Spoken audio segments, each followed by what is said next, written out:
నిజామాబాద్ జిల్లా చందూరు మండలం లక్ష్మాపూర్ గ్రామాన్ని బీఆర్ఎస్ నాయకులు సందర్శించారు.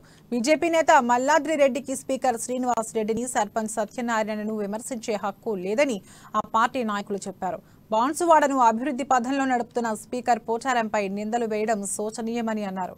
మల్లాద్రి రెడ్డి నిన్నటి వరకు కాంగ్రెస్ పార్టీలో ఉంటూ టికెట్ ఇవ్వకపోవడంలో బీజేపీలో చేరారని, ఆయనకు బీజేపీలో కూడా టికెట్ వచ్చే అవకాశం లేదని వారు ఎద్దేవా చేశారు.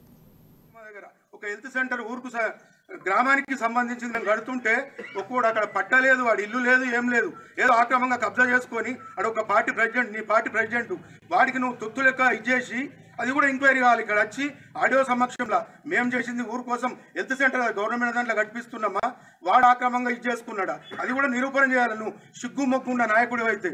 అదేవిధంగా దాంట్లో ఏంది, నువ్వు వచ్చి చూసి కనీసం ఒక సర్పంచ్ ఫోన్ చేసి ఇదేందని అడగాలి కదా. అడగకుండా సిగ్గు స్పీకర్ గారి ఇలాకాల